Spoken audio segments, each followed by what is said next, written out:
कुत्ते को कोई भी टुकड़ा डाल के चल जाएगा, उसका पेट भर गया, हम क्या टुकड़े डालने वाले हैं? अगर हम इतना पढ़ लिख के भी हमारे मुंह में कोई 5 किलो राशन दे के जा रहा है, लानत है यार हमारे ऊपर। हम 7 लोग पुलिस की तैयारी कर रहे थे, नौकरी मिली नहीं है। क्या ना करता वाली बात आती है ना कि अगर किसी ने डॉक्टरेट भी करी हो, उसे अपना घर परिवार चला रहा है और उसके योग्य उसे नौकरी नहीं मिल रही, तो कहीं तो हो जाएगा अपना पेट भरने के लिए। सिर्फ बेवकूफ़ बनाने वाली बात है, इलेक्शन ही पड़ जाएंगे।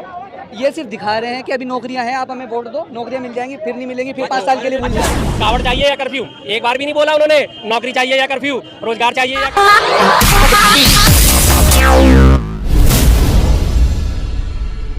10 साल कैसे रही है बताइए सर? हमारे लिए तो बेस्ट है और हमारे बच्चे के लिए बेस्ट है, समझ गए? क्यों सर, क्यों बेस्ट है? क्या हुआ? बेस्ट क्या हुआ? सब कुछ बेस्ट है। क्या सर, एक दो देश की तरक्की है, मान सम्मान बढ़ रहा है, सीना चौड़ा करके अभी रोड पे खड़े होकर बोल रहे हैं। ठीक है ना? नहीं बोलते, करने से रोक लेता था। अच्छा, ये यहाँ से आपने मुद्दे की शुरुआत करी थी ना मोदी जी के भाषण से, हिंदू और मुस्लिम पे। 1 मिनट में भी ये घूम के वहीं वापस आने वाले हैं, हिंदू मुस्लिम पे आने वाले हैं। सीना चौड़ा करके घूमते थे, इससे पहले बोलते थे तो काट दिया जाता। अरे भैया 50-52 साल का तो मैं हो गया, आज तक बोलता आ रहा हूँ, मुझे तो आज तक किसी ने उंगली भी टच नहीं करी। बोलो, आप कह रहे हो काट देते, किसको काट दिया बोलते टाइम में? किसकी गर्दन काट दी बोलते टाइम में? है किसकी गर्दन काटी? यहाँ पे एक भी बंदा कह दे कि जी मेरे कोई फॉरफादर थे या मेरा दाया चाचा या मेरा मामा था और वो सड़क पे खड़ा होकर बोल रहा था और उसकी गर्दन काट दी, है कोई एक बंदा ऐसा? मेरे अलावा 2-4 लोग, आप पूछो जरा, किसी के साथ ऐसा हुआ है? बताइए भैया, ऐसा हुआ है कभी? पीछे आप बहुत सारे लोग, गर्दन कट गई है, पूछो जरा। और आपके घर में हुआ, ये कहना चाह रहे हैं? सर मैं यूपी से हूँ, बेसिकली मेरा नाम प्रिंस है। ये जो बता रहे हैं कि 50 साल पहले या 20 साल 30 साल पहले, तो मुझे इतना आइडेंटिफाई नहीं है, बट मैं 21 साल का हूँ। मैं इतना बता सकता हूँ कि कुछ साल पहले, 5 साल 6 साल पहले, मेरा यूपी में अखिलेश की सरकार थी, तो मेरा कुछ इलाका है जैसे प्रतापगढ़ है, उनकी जगह में 8 बजे के बाद हम लोग जाते थे तो डर लगता था बाइक लेके जाएगा तो कोई छीन लेगा, चोरी हो जाएगी। That's why right. बट अब क्या है, मैं 11 बजे रात को मैं अपने कॉलेज से, मतलब यहाँ से कानपुर से, मैं कॉलेज कानपुर में रनिंग करता हूं। कहना चाह रहा है यूपी में गुंडा राज खत्म हो गया है। खत्म हो गया, लेकिन अभी क्या है कि कुछ चीज़ें होती हैं कि जैसे कि बल्किंग में कोई चीज़ पड़ी हुई है, खराब चीज़ पड़ी हुई है, धीरे धीरे निकालने में टाइम लगता है। आप उन्हें टाइम दीजिए, टाइम कंज्यूमिंग है, जो चीज़ें मानना है वो मानना है। बट आप लोग जो कह रहे हैं कि शिक्षा की बात है, आप कह रहे हैं शिक्षा नहीं है, कैसे नहीं शिक्षा है? हम पहले क्या होता था, कोई लड़का मिडिल क्लास का फैमिली का कोई भी अब्रॉड पढ़ने के लिए बहुत ही ज़्यादा पापड़ बेलना पड़ता था, ये इनसे सोर्स लगाओ, उनसे सोर्स लगाओ, फलाना डिमाका, ये सब होता था। बट अभी क्या है, उन्होंने ऑनलाइन किया, जीमैट दिया, कुछ भी दिया। एक आता है नेशनल इंस्टीट्यूट का पेपर है, क्वेश्चन पेपर होता है, आपने ऑनलाइन पेपर दिया, आपको सिलेक्टेड है, आप सिलेक्टेड यूनिवर्सिटी में, यहाँ से सीधा आपको वीज़ा, पासपोर्ट वगैरह जो भी है आपकी कार्रवाई हुई, सीधा आप अब्रॉड पढ़ लें। लेकिन इसके पहले था क्या, आपके डिजिटलाइजेशन में है, आपके हर चीज़ों में डिजिटलाइजेशन किया उन्होंने, उससे पहले विदेश में जाते नहीं थे, लेकिन अब जा रहे हैं लोग। यूपी में गुंडा राज खत्म हो गया है। यूपी में गुंडा राज खत्म हो गया है। एक इनको बड़े डिजिटल परफॉर्मर है बंदे, इनको पता होना चाहिए। एनसीआरबी हमारी एक संस्था है, national crime record bureau of India, उसका डाटा उठा के देखना। अभी 22-23 का डाटा उसका रिलीज हुआ है। सबसे ज्यादा अपराधों में यूपी नंबर 1 है, मालूम है। और महिलाओं के खिलाफ अपराधों में भी यूपी नंबर 1 है। बाकी हत्या, अपहरण, डकैती, बलात्कार के सब अपराधों में यूपी नंबर 1 पहुंचा हुआ है। एनसीआरबी कहता है, मैं नहीं कहता, NCRB national crime record bureau of India, check कर लेना, डाटा में टॉप पे गया है यूपी। जिसको तुम कहते हो कानून व्यवस्था सुधर गई है, ऐसी कानून व्यवस्था सुधर गई है, कोर्ट चल रही है, जज बैठा हुआ है, सुनवाई चल रही है और कोर्ट में घुस के बंदे उसे गोली मार के चले जाते हैं। पुलिस अभिरक्षा में अभियुक्त को लेके जा रहे हैं, 3 बंदे आते हैं, गोली मार के उसे पुलिस अभिरक्षा में, पुलिस कस्टडी में और मार के चले जाते हैं। ये इतनी बढ़िया कानून व्यवस्था है, ऐसी शानदार कानून व्यवस्था कि उन्नाव में हाथरस में और ये अंकिता बेटियों को जला दिया जाता है सरेआम, पेट्रोल डाल के, डीजल डाल के, उन्हें ढंग से नसीब तक नहीं करा जाता। ये कानून व्यवस्था है। अब महिलाओं के खिलाफ अत्याचार में 16,507 मुकदमे दर्ज हुए हैं, जिनको कहते हैं कि दर्ज होना, और जो दर्ज नहीं हुए उनकी तो गिनती नहीं है। डिजिटल में बोला, भारत डिजिटल बन चुका है। डिजिटल भारत क्या बन गया? डिजिटल तो पूरा विश्व ही बन गया। पूरे विश्व में एक साथ तरक्की हो रही है। या तो अगर भारत में तरक्की हो रही थी तो हमें समझ में आता। डिजिटल युग की शुरुआत किसने करी थी भाई साहब? सबसे पहले कंप्यूटर कौन लाया था? जिनको आज ये बैठ के भर भर के कोसते हैं कांग्रेस कांग्रेस कांग्रेस। सबसे पहले जिस दिन कांग्रेस ने पहले एटीएम का उद्घाटन करा था, उस दिन वहाँ बैलगाड़ी में बैठ के प्रदर्शन करने पहुंचे थे अटल बिहारी वाजपेयी साहब। बैलगाड़ी में संसद पहुंचे थे कि एटीएम आ गया, कंप्यूटर आ गया, अब तो हमारे देश में नौकरियां खत्म हो जाएंगी। जिस डिजिटल पे आज ये कॉलर खड़े कर रहे हैं, किस वजह से खड़े कर रहे हैं? बेस कहाँ था? नींव किसने रखी? उसको भूल जाते हैं। अब ये लोग वो चुके हैं टॉप पे बैठ के, अरे भाई बिल्डिंग तो मैंने बनाई है, टॉप पे बैठ के इन्हें ब्रश करने दे दिया है, पेंट करो, और इन्होंने बिल्डिंग चमका दी। नीचे नींव में पहली मंजिल, दूसरी मंजिल, तीसरी मंजिल जो लगातार बनती आ रही, उसको ये लोग भूल चुके हैं। ना ना ना ना, जो कुछ हुआ सब कुछ हुआ आज ही हुआ। आज ये 2014 में डिजिटलाइजेशन की बात करते हैं तो मोबाइल फोन कौन लेके आया था सबसे पहले? 94-95 में कौन लेके आया था? कांग्रेस की सरकार थी, उसने रास्ते खोले थे, जिसकी वजह से मोबाइल का इंट्रोडक्शन हमारे वहाँ मोबाइल, और उससे पहले आते थे पेजर। लगभग 1 साल पेजर चले, पेजर खत्म होने के बाद मोबाइल शुरू हुए, और 2004 में जब मनमोहन सिंह जी की सरकार आई, Idea, Airtel, Voda, Uninor, Aircel और उसके अलावा वर्जिन, टाटा, रिलायंस, सारे के सारी कितनी मोबाइल कंपनियां आई थी याद है ना? नहीं याद होगा क्योंकि पैदाइश नहीं है तब की। क्या याद है? क्या बोलेंगे भाई? आगे अरे रुकिए क्या बोले? जैसे इन्होंने कहा कि डिजिटलाइजेशन पहले से आई थी, तो मैं कह रहा हूँ उन्होंने थोड़ी चीज़ें अब्रॉड की थी, मतलब थोड़ी चीज़ें बढ़ाई थी, लेकिन जैसे कि उसे हर चीज़ों का, अब ये यूपी की जो कह रहे हैं क्राइम रेट बढ़ गया है, अभी आपने देखा कि क्राइम रेट बढ़ गया है, लेकिन आप सिर्फ उसका रिपोर्ट देख रहे हैं, एक्चुअली रिपोर्ट लिखा डाटा देख रहे हैं, लेकिन मैं ग्राउंड रिपोर्ट देख रहे हैं, मतलब मैं फील करके आया हूँ कि मुझे मेरे साथ क्या हुआ था पहले। तो आप ऐसे रिकॉर्ड देख रहे हैं, रिकॉर्ड में क्या चीज़ें, अब रिकॉर्ड की तो ये नहीं वैल्यूएशन, रिकॉर्ड का भी विश्वास नहीं करेंगे, रिकॉर्ड का विश्वास नहीं करेंगे। इन्हें अगर मतलब एक बड़ी पुरानी कहावत है, बहुत देहातों में चलती है कि मैंने पी लिया और मेरे घोड़े ने पी लिया, तो अब कुएं तू ढह जा, मतलब मेरी प्यास बुझ गई और मेरे घोड़े की प्यास बुझ गई, तो वो कुएं को ढह जाना चाहिए, अब कुएं की जरूरत नहीं है। अगर ये आज सेफ घूम रहे हैं तो इन्हें बाकी यूपी में 24 करोड़ लगभग जो आबादी है उससे इन्हें कोई मतलब नहीं है कि उनके साथ गलत हो रहा है या सही हो रहा है। अगर आज ये यहाँ से घर तक अपने सही पहुंच गए तो ये खुश है, लेकिन बाकी जो बहन बेटी हैं जिनके साथ अत्याचार हो रहा है, जिनके साथ सरेआम गोलियां चलाई जा रही है, जिनके ऊपर सरेआम डकैतियां डल रही है घरों में घुस घुस के, उनसे इन्हें कोई मतलब नहीं है। डाटा इन्हें कोई मायने नहीं रखता क्योंकि इनके ऊपर नहीं बीती है। जब इनके ऊपर बीत जाएगी उस दिन हाहाकार मचाएंगे, यार यहाँ से हाँ ये क्या हुआ, ये क्या हुआ। भाई ऐसा कुछ नहीं होता, मेरे साथ आज तक कोई वारदात नहीं हुई, तो इसका मतलब क्या मैं मान लूं कि दिल्ली सेफ है? महिलाओं के खिलाफ अत्याचार में दिल्ली भी दूसरे नंबर पे है। मैं साफ कहता हूं, दिल्ली वासी होने के बावजूद मुझे शर्म आती है कि दिल्ली का नंबर दूसरा है। रेप कैपिटल कहा जाता है दिल्ली को, क्यों कहा जाता है? दिल्ली में क्या घटनाएं नहीं होती? आए दिन दिल्ली में रोज कम से कम 1000 मोबाइल चोरी होते हैं, नहीं होते क्या? 1000 मोबाइल चोरी होने में से डाटा कितने कहा जाता है? मात्र मुश्किल से 20, 30, 40, जिनको बकायदा प्रॉपर FIR में दर्ज कराया था कि मुझसे छीन के ले गए। बाकी सारे के सारे का डाटा क्या दर्ज होता है? मैं साहब जा रहा था, चांदनी चौक से क्रॉस कर रहा था, मेरी जेब से मोबाइल गिर गया और अगर आपको मिले तो सूचित करें, ठप्पा दे दिया, दूसरी सिम निकलवाई, बात खत्म, बरामद होते हैं। वही हालत यूपी के। ये जो आंकड़े हैं NCRB के, ये तो वो आंकड़े जो दर्ज हो चुके हैं, जो दर्ज नहीं हुए वो तो इससे 4 गुना होते हैं। क्या बोलेंगे सर? मैंने पहले ही बताया कि बल्किंग में बहुत चीजें रखी हुई हैं, उनको धीरे धीरे निकालना। अब धीरे धीरे निकालने में जो टाइम लगेगा ना, आप 70 साल राज किए, उसके बाद तो कुछ कर नहीं पाया, तब तो बहुत तेज क्राइम रेट था। अब 10 साल में इन्होंने क्या किया?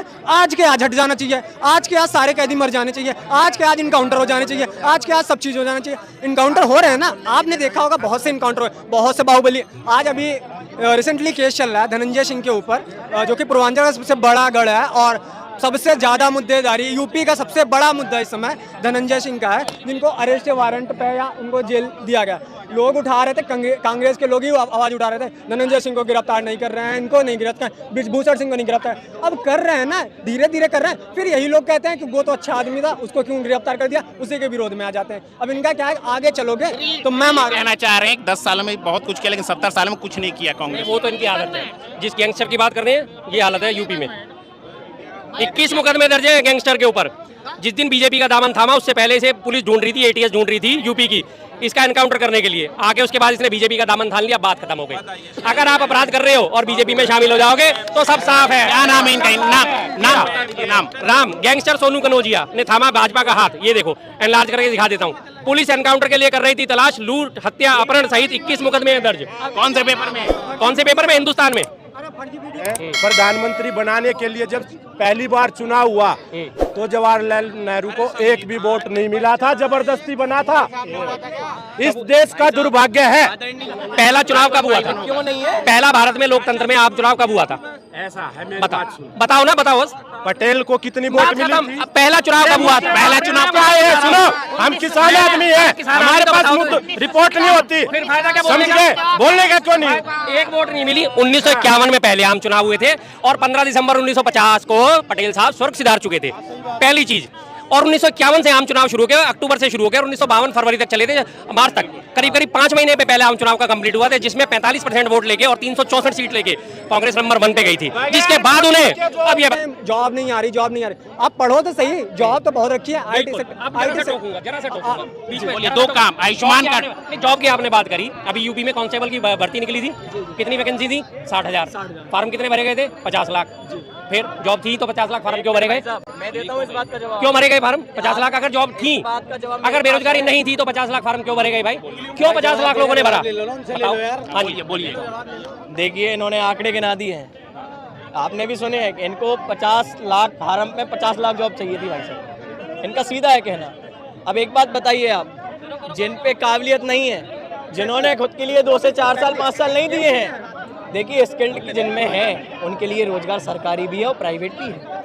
भारत में कोई सरकारी रोजगार के लिए नहीं है। एक परिभाषा बना दी है कांग्रेस ने लोगों के दिमाग में कि सरकारी रोजगार नहीं है, शिक्षा नहीं है। अब एक बात समझिए आप, प्राइवेट स्कूल में भी बच्चे पढ़कर विदेश जा रहे हैं, देश का नाम रोशन कर रहे हैं, शासकीय क्षेत्रों में सेवा दे रहे हैं।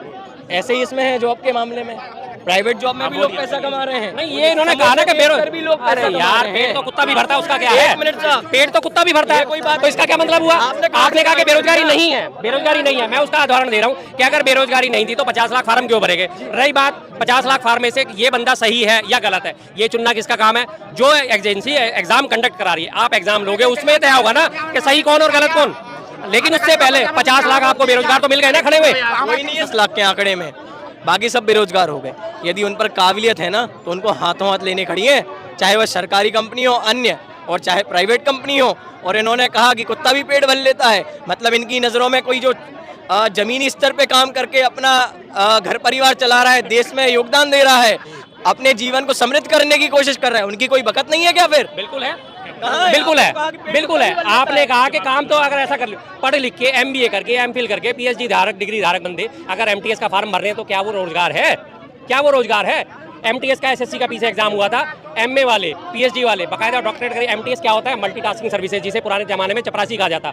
अगर एक पोस्ट ग्रेजुएट बंदा चपरासी की पोस्ट के लिए अप्लाई कर रहा है तो क्या हुआ? वो क्या क्या तरक्की करी आपने कहा कि पढ़ने लिखने की बात है, तो ये 50 लाख लोग सारे के सारे 18 साल से ऊपर थे, पढ़े लिखे थे, न्यूनतम योग्यता जो है पेपर देने की वो पूरी करते थे, तभी उन लोगों ने फार्म भरा ना।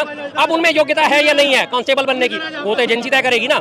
अगर उन्हें योग्यता नहीं हो तो जाहिर सी बात है कि होने के बावजूद भी नहीं मिलेगा, क्योंकि वैकेंसी लिमिटेड है। वैकेंसी थी मात्र 60,000, ठीक है ना, मिलेगी जॉब 60,000 को, लेकिन वो भी कब मिलेगी? जब पेपर कंडक्ट हो जाएगा। पेपर कंडक्ट हुआ, एग्जाम लीक हो गया, एग्जाम लीक होते मामला गया ठंडे बस्ते में, पेपर हो गया कैंसिल। और ये कहानी आज से नहीं चल रही है, 2017 से, आज 2024 आ गया। पिछले 7 सालों से लगातार यूपी में 9 पेपर अब तक लीक हो चुके हैं। पेपर होता है, एग्जाम कंडक्ट होता है, उसके बाद पेपर लीक कर दिया जाता है, पेपर लीक होने के बाद पेपर कैंसिल कर दिया जाता है। अब तुम जाओ खड्डे में, अब तुम मौज लो, अगले पेपर की अगली बात देखेंगे। अब उन्होंने पीछे क्या कहा था?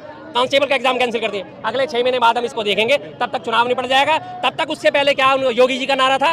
कावड़ चाहिए या कर्फ्यू? एक बार भी नहीं बोला उन्होंने। नौकरी चाहिए या कर्फ्यू, रोजगार चाहिए या कर्फ्यू, शिक्षा चाहिए या कर्फ्यू, स्वास्थ्य चाहिए या कर्फ्यू। उन्हें पता है ये यूपी के लोग हैं, इन्हें सिर्फ एक ही चीज़ पे बहलाया जा सकता है। इन्हें कावड़ उठाने के लिए कह दो, इन्हें जय श्री राम लगाने के लिए कह दो, इन्हें नौकरी से किसी चीज़ से कोई लेना देना नहीं है। और ये लोग ये साबित करते हैं इस चीज़। देखिए, ये बात तो स्पष्ट है कि यदि कांग्रेस की विचारधारा की तरफ कोई भी कार्यकर्ता झुकता है तो एक आदमी की तरफ झुक जाता है। उसको संविधान से कोई मतलब नहीं है, उसको आस्था से कोई मतलब नहीं है। जैसे अभी इन्होंने स्पष्ट किया, इन्होंने हर मुद्दे को छोड़ के भगवान श्री राम को पकड़ लिया। मैं नहीं पकड़ता, एक मिनट, मुद्दा भी मोदी एक ने पकड़ा 2 दिन मिनट, पहले। इन्होंने रोजगार की बात छोड़ के पहले आंकड़े गिनवा दिए 50 लाख। उसके बाद यदि जिनको रोजगार मिला उनसे ध्यान हट गया। आप देखिए, एक मिनट, काबिलियत के दम पर जिनको रोजगार मिला है, चाहे उन्होंने MPhil की डिग्री की हो, MTech की डिग्री की हो, कुछ भी किया हो, इन्होंने एक तरफ मल्टीटास्किंग स्टाफ पर उंगली उठा दी। क्या मल्टीटास्किंग स्टाफ मेहनत करके अपनी नौकरी नहीं करता है? एक मिनट, आप एक पीड़ित मत बनो। पीड़ित नहीं बनो। मतलब क्या होता है कि मैंने मल्टीटास्किंग स्टाफ पे उंगली उठा दी। मल्टीटास्किंग स्टाफ के लिए न्यूनतम योग्यता क्या होती है? 8वीं पास, 8वीं या आप 10वीं कर दी है, उससे ज़्यादा नहीं होती, 10वीं हो गई है। मेरा कहने का सिर्फ ये मतलब है, ना मैं उनका कभी कहला था, यहाँ पे जो सफाई कर्मचारी है उसकी भी बिल्कुल इतनी इज्जत है जितने का IAS ऑफिसर की है। लेकिन अगर बंदे ने तैयारी तो सारी IAS की करी और उसके बावजूद उसे नौकरी नहीं मिल रही और उसे अगर वो झाड़ू लगाने का काम मिलेगा तो क्या ये इज्जत है?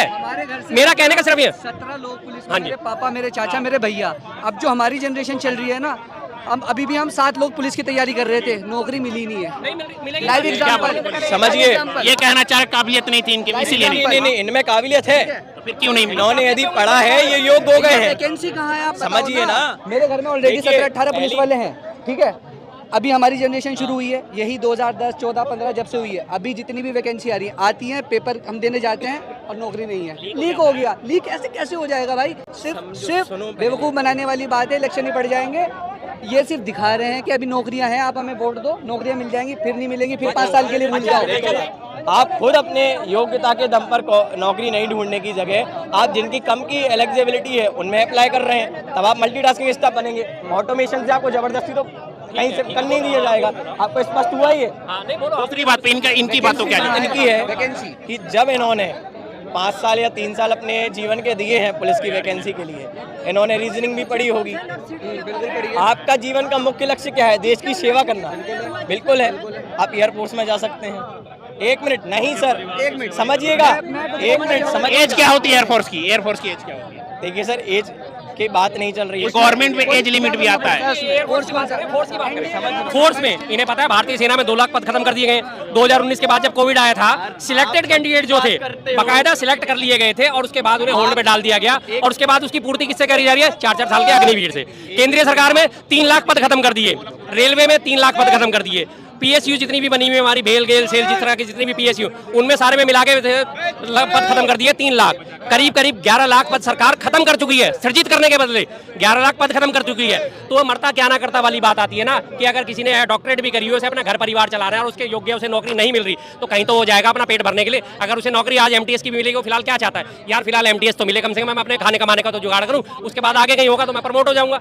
मतलब वो होता है, मतलब ये नहीं होता जिस बात का मैंने आपको उदाहरण दिया था ना कि पेट तो कुत्ता भी भर लेता है, लेकिन कुत्ते के पेट भरने से और इंसान के पेट भरने में जमीन आसमान का फर्क है भाई। कुत्ते को कोई भी टुकड़ा डाल के चल जाएगा, उसका पेट भर गया, हम क्या टुकड़े डालने वाले हैं? अगर हम इतना पढ़ लिख के भी हमारे मुंह में कोई 5 किलो राशन दे के जा रहा है, लाना तैयार हमारे ऊपर, फिर तो हर एक चीज की सीनियर एक मिनट आप एयरफोर्स की बात कर रहे थे, एक बात ही बोल पाया आप हूँ भाई। बात तो सुन लीजिए ना, वही सुनिए, उसी का जवाब दे रहा हूँ। उसके लिए करना पड़ता है एनडीए, ठीक है? मैं कॉमर्स का स्टूडेंट हूँ, मैं पुलिस में जा सकता हूँ, तो भाई मैं कैसे करूँगा? सबके अकॉर्डिंग सोचना पड़ेगा ना भाई, सबकी फील्ड अलग है, इंटरेस्ट अलग है। मेरा पुलिस में इंटरेस्ट है, मेरे छोटे भाई का है, तो हम क्यों जाएंगे उसमें? इसका जवाब दो, वैकेंसी कहाँ है? बस मुझे ये जवाब चाहिए। वैकेंसी कहाँ है सर? वैकेंसी कहाँ? आदमी बढ़ रहा है, वैकेंसी इंटरेस्ट है यदि देश सेवा में और काबिलियत है तो उसके लिए नौकरी है। और आप यदि कहाँ है सर? वही वही तो सवाल है। यही है, आप 140 करोड़ के देश में रह रहे हैं। यह क्या बजवा? मैंने वैकेंसी है, जवाब देने के बावजूद भी नहीं समझ नहीं आ रहा। वैकेंसी कितनी है? इन्हीं के यूपी का उदाहरण देता हूँ। वैकेंसी कितनी है? 60,000। एप्लीकेंट कितने हैं? 50 लाख। तो वैकेंसी कहाँ है भाई? 50 लाख नहीं होते वैकेंसी में तब मानता जब 60,000 वैकेंसी के लिए अगर 6 लाख फार्म आते, 10 लाख आते, 12 लाख आते, 18 लाख आते, चलो 3 गुना आ जाते, 4 गुना आते, तब मानते कि हाँ जी चलो इतना तो जायज है। सीधा 100 में से 1 को वैकेंसी तुम्हें मिल रही है, 99 लोग तो बेरोजगार हैं भाई, तो वैकेंसी कहाँ है? 100 में से आप 20 लोगों को भी कम से कम रोजगार दो तो बात समझ में आती है। 64,000 कर्मियों ने छटनी हुई। अब आप कह रहे हो कि नौकरी कहाँ है? 64,000 कर्मी आईटी कंपनी ने निकाल दिए। एक क्वेश्चन मैं आपसे पूछना चाहता हूँ कि कल को कांग्रेस गवर्नमेंट आ जाएगी सर, एक मिनट बताओ, जो इंडिया गठबंधन आ गया तो वो कल से आपको वैकेंसी मिल जाएगी? बताइए, ये क्वेश्चन अरे दूंगा साहब, दूंगा। देखो, इंडिया गठबंधन के घोषणा पत्र पे यकीन क्यों है? उन्होंने सीधी सीधी बात बोली है, भाई हम अगर सत्ता में आते हैं तो हम 30 लाख नौकरियां देंगे। उन्होंने, अरे सुन लो यार, सुनते क्यों नहीं हो जब सुन रहे हो? उन्होंने मोदी जी की तरह झूठ नहीं बोला कि 2 करोड़ नौकरियां देंगे। मोदी जी ने सत्ता में आने से पहले क्या कहा था? 2 करोड़ नौकरियां देंगे। 2 करोड़ नौकरियां प्रतिवर्ष जनरेट नहीं हो सकती, पहला सफेद झूठ। 30 लाख नौकरियां जनरेट हो सकती हैं। 3 लाख पद अभी रेलवे के खाली पड़े, 3 लाख केंद्रीय सरकार के खाली पड़े, 3 लाख पीएसयू के खाली पड़े, 9 लाख पद तो आपके यही हो गए। जब ये 9 लाख पद भरे जाएंगे तो उसके बाद 11 और बचे हुए जो पद है वो भी भरे जाएंगे, उनके लिए भी वैकेंसी जनरेट होगी। दिल्ली में आज टीचर्स की करीब 14,500 टीचर्स की कमी है, नहीं भर रहे। यूपी में आपने खुद देखा 60,000 कांस्टेबल की भर्ती है, खाली पड़ी है, नहीं भरे। मध्य प्रदेश में खाली पड़ी है। लगातार उन्होंने पूरे देश के लिए बोला कि 30 लाख नौकरियां पूरे देश में देंगे, जिसमें केंद्र सरकार और राज्य सरकार शामिल है।